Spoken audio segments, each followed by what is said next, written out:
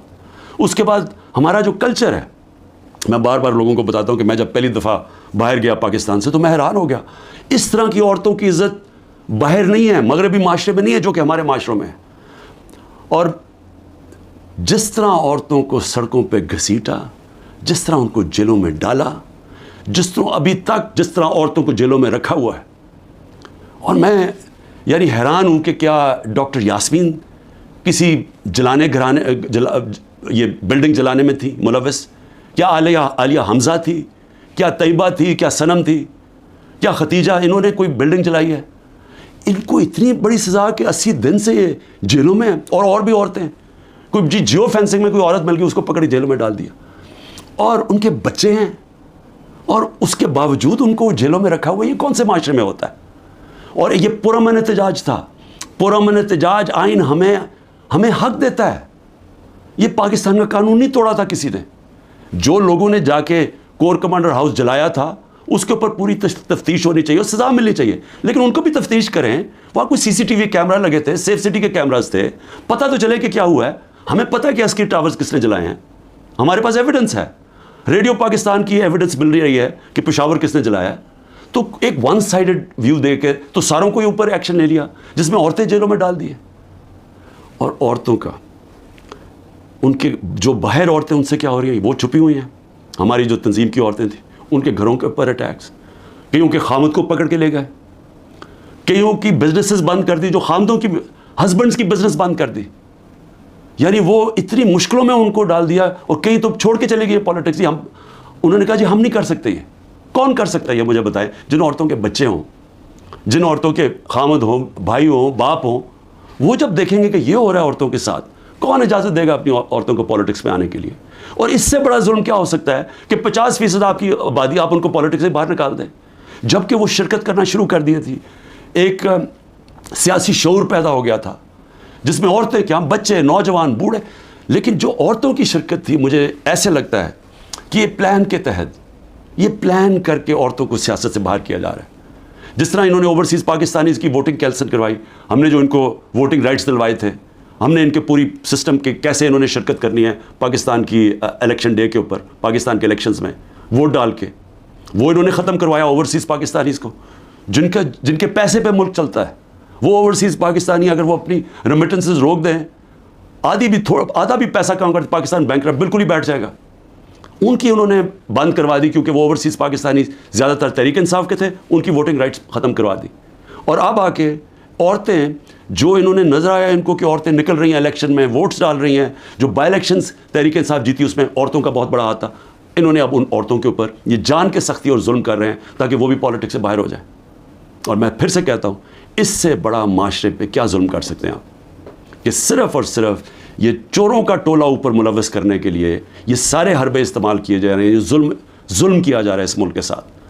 اور میں، کیونکہ عاشورہ بھی ختم ہوا ہے، میں صرف اپنی قوم سے ایک بات کہنا چاہتا ہوں. دیکھیں، ہم نے حضرت امام حسین کی شہادت سے کیا سیکھا ہے؟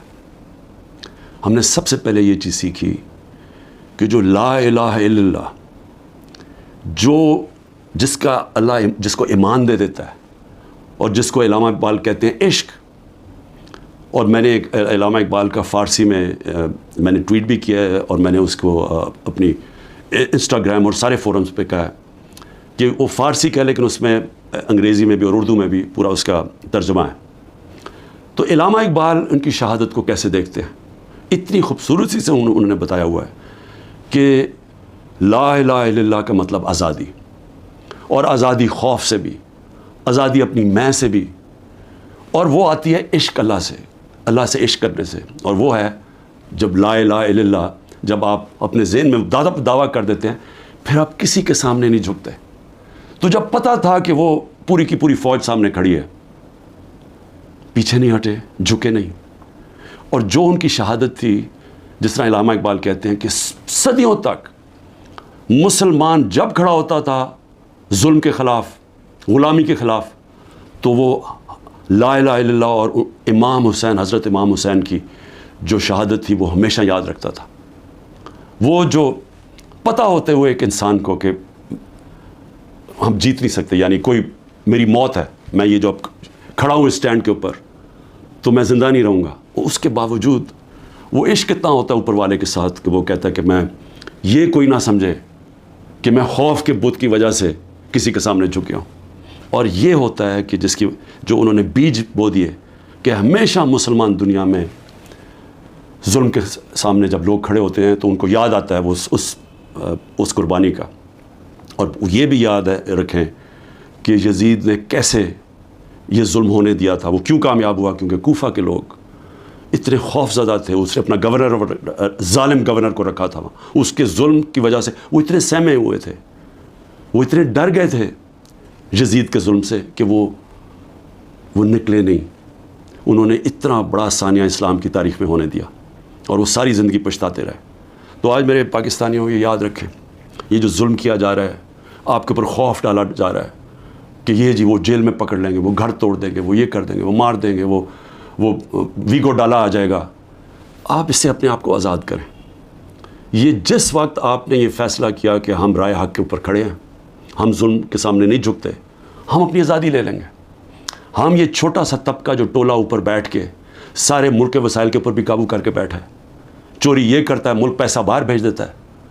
احتساب جو عام لوگوں کے لیے چھوٹی چھوٹی چوریوں میں لوگوں کو جیلوں میں بھرا ہوا ہے، اور جنہوں نے نہیں بھی چوری کی طاقتور کے سامنے وہ آتا ہے اس کو جیلوں میں ڈال دیتے ہیں. لیکن ان کے لیے NRO مل جاتا ہے ان کو.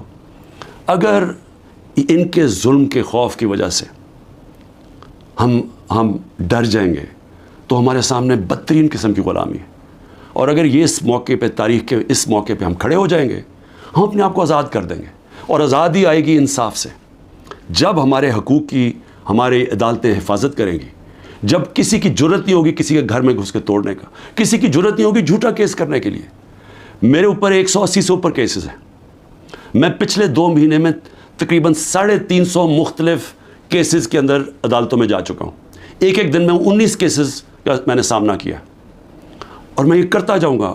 ہو سکتا ہے کہ میں نہ کر سکوں یہ مجھے جیل میں، کیونکہ پوری کوشش کریں جیل میں ڈالنے کی، میں اس کے لیے تیار ہوں. لیکن میں یہ بتانا چاہتا ہوں کہ یہ جو مرضی کر لیں، میں کھڑا ہوں. میں کسی صورت یہ ان کے حربوں کی وجہ سے، ان کے ظلم کی وجہ سے میں کسی صورت ان کے سامنے جھکوں گا نہیں. اور میں یہ چاہتا ہوں آپ بھی، ساری قوم فیصلہ کر لے کہ ہم یہ ظالم کے سامنے نہیں جھکیں گے، اور انشاءاللہ ہم آزاد ہو جائیں گے. پاکستان زندہ باد.